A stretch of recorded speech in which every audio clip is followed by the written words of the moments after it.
Kali ini kita akan menelusuri gua yang ada di Minecraft nih. Berawal dari gali di awal spawn, maka ini yang kutemukan. Gua yang satu ini benar-benar menakjubkan loh. Mulai dari penemuan last cave, yang mana ini nggak besar-besar banget last cave ini. Last cave-nya hanya sedikit saja kok, ya kan? Nah, di sini bagaimana kalau kalian bisa bikin rumah bawah tanah di sini? Walaupun banyak zombie, kalian tekan aja peaceful ya guys ya. Dan berikut penelusuran di gua raksasa di Minecraft. Ini benar-benar menakjubkan loh. Yuk kita lihat apa yang aku temukan.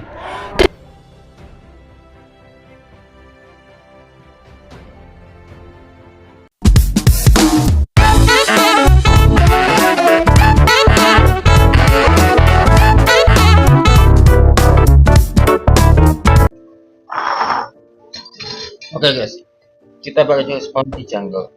Ada pohon azalea. Apa yang kutemukan?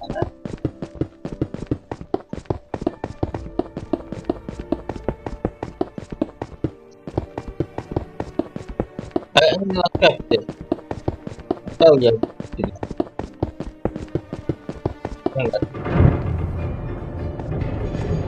Oke, gali ke bawah terus dan dengar jadi nemu last cave guys. Wih, ini gua bagus banget guys. Guanya ternyata begini ya bentukannya ya. Wow, bagus. Gua ini bagus. Jadi ini benar-benar menakjubkan. Jadi kalian bisa bikin kota bawah tanah di sini ya guys ya. Kota bawah tanah yang sangat menakjubkan. Oke, kita telusuri gua ini aja deh. Pakai night vision tentunya. Kalau nggak pakai ini bisa butuh waktu berapa banyak juga tambahin torch atau lampu lainnya di Minecraft. Ada Enderman.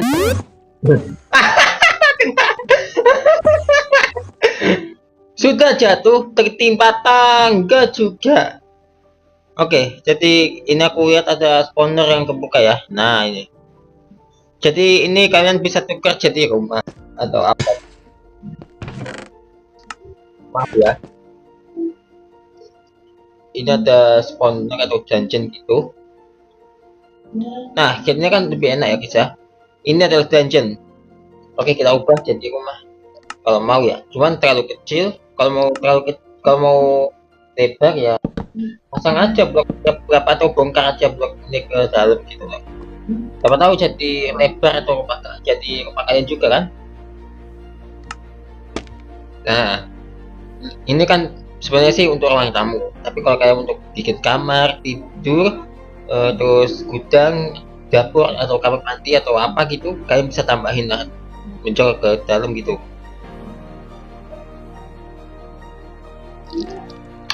Nah, ini last cave.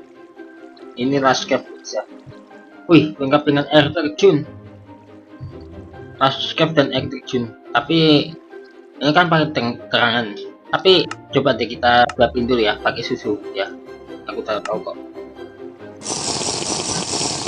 Sebenarnya sih kalau kita lihat last cave begini sih sebenarnya bagus juga ya. Tapi kalau pakai night vision juga, ya ntar malah terlalu terang untuk last cave.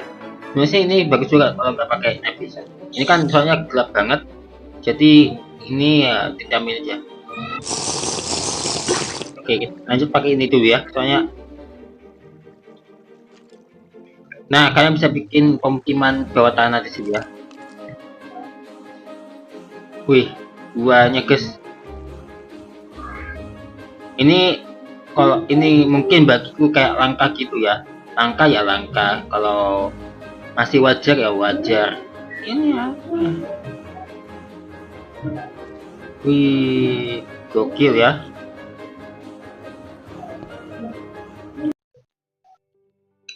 Ya guys. Waduh, ada ametis. Ini blok favoritku dari dulu guys.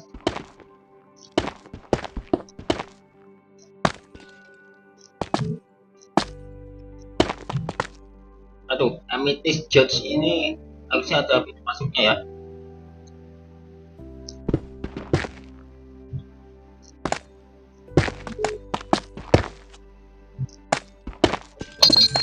Wih,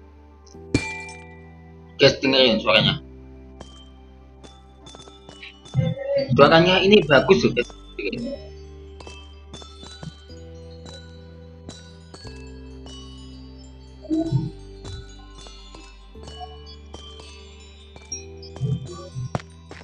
Sumpah lah, aku suka sama blog ini dari soalnya lah. Kalian tahu kan pasti ini konten dulu. Jadi ini pokoknya gua sangat menunjukkan ya guys ya. Kita lanjut.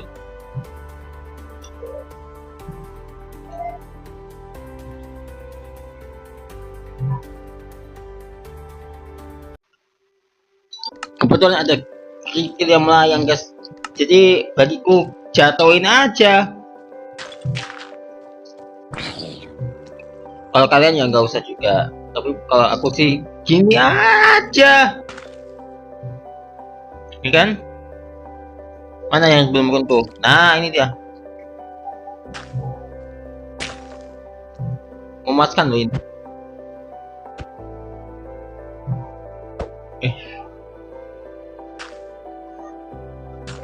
Wih, tuh, lah bocor.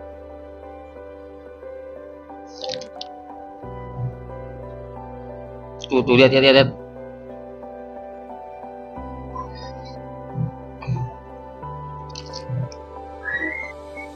Oke, ada lagi nggak ya? Coba ke atas.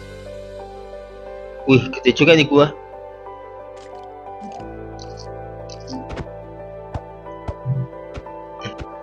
Nah, bocor enggak ya?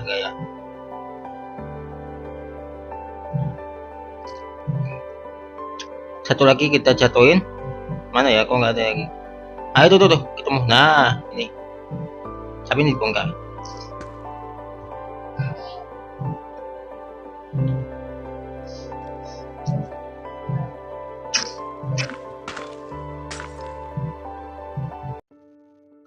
Namun saya nggak struktur ya guys, nggak tahu apa.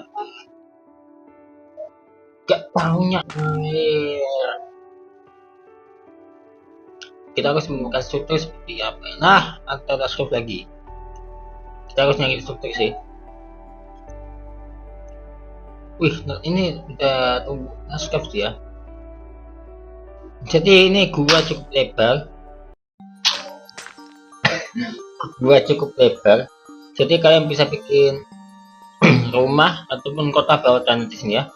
Sayang di sini nggak menemukan struktur apapun, atau chamber atau stronghold atau poros tambang gitu. Oke. Tidak ada struktur di sini ya. Tapi kalau pakai spektator pasti ketemu. Ini apa ini? Biasanya kalau ada treasure itu kayak ada tonjolan gitu guys. Cuma ini aja untuk penelusuran di gua raksasa ini kayaknya udah cukup ya. Pokoknya kalian coba sih ya. Nih, kalau kalian mau ya silakan. Nah, ini besar banget kok. Ini sitnya. Nah, paling atas baca ya guys ya. Dan catat baik-baik. Sumpah aku nemu sendiri.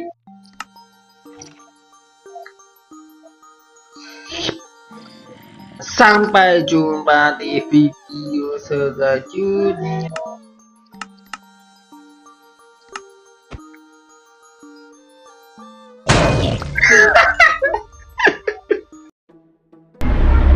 Ternyata ini alasan kucing merespons saat dipanggil pus.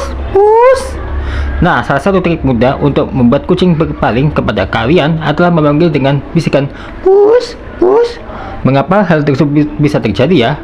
Dikutip dari detik.com, diketahui asal muasal istilah pus untuk memanggil kucing adalah singkatan dari sebuah lagu di tahun 1930-an loh, yang dinyanyikan oleh band dari Texas bernama Lakers Dog Boys berjudul Pussy. Lagu ini diketahui dinyanyikan dalam tempo yang cukup cepat hingga hampir terdengar seperti sedang menyanyikan kata pes atau di Indonesia menjadi pus. Terkait penggunaannya pada panggilan kucing, ternyata hal ini juga menjadi misteri yang coba untuk dipecahkan oleh para peneliti. Karena itu ada beberapa teori menarik terkait hal ini. Apa saja? Begini penjelasannya, dikutip dari Mental Floss. Yang pertama berkaitan dengan frekuensi. Teori pertama berkaitan dengan pernyataan bila kucing dapat mendengar suara pada frekuensi yang lebih tinggi dibandingkan manusia. Catherine Van Kratz, ahli perilaku hewan, menyatakan setiap suara diawali oleh huruf P yang akan menciptakan suara staccato yang bisa menarik perhatian. Kata pus-pus atau ps ps ps dianggap kucing berbeda dari kata apapun yang biasa dikatakan manusia, sehingga kucing lebih cenderung menyelidiki dari mana asalnya. Teori yang kedua disebutkan bila suara yang dihasilkan dari kata pus-pus terdengar seperti mangsa. Peter Pongrax, seorang profesor etologi di Universitas Eötvös, Roland Hongaria, menyatakan suara tersebut seperti vokalisasi mencicit bernada tinggi di hewan pengerat. Vokalisasi mencicit bernada tinggi pada hewan pengerat secara kasar didekati dengan suara S, dan suara mirip desis lainnya yang dapat dibuat manusia, ungkapnya. Selain itu, suara tersebut juga mungkin mengingatkan kucing pada suara-suara lain yang biasa ia dengar, seperti gemerisik dedaunan, dengungan serangga, hingga desisan peringatan dari induk kucing yang merasakan bahaya.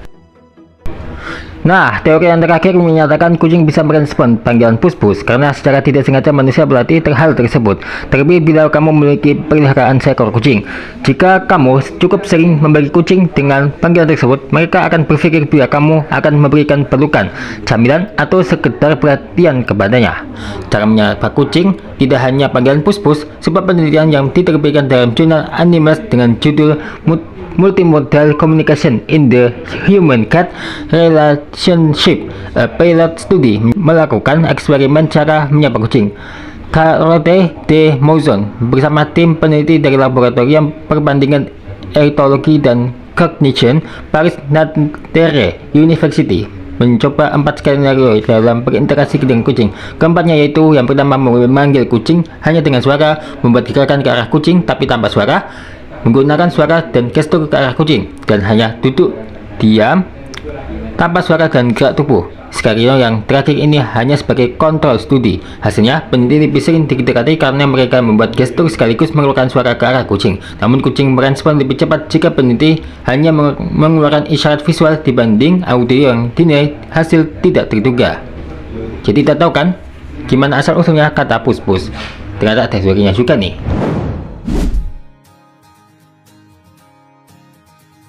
Sesaat lagi akan hadir doa bersama menyambut Hari Guru. Ya, ini tepatnya sehari setelah Hari Guru Nasional yang aslinya 25 November. Ya, bagaimanakah momen seru itu terjadi? Ditunggu sesaat lagi tentang doa bersama Hari Guru yang diselenggarakan di Desa Bagerwojo, Kecamatan Perak, Kabupaten Jombang. Tentunya berada di halaman kami ini ya guys ya. Pokoknya ditunggu deh.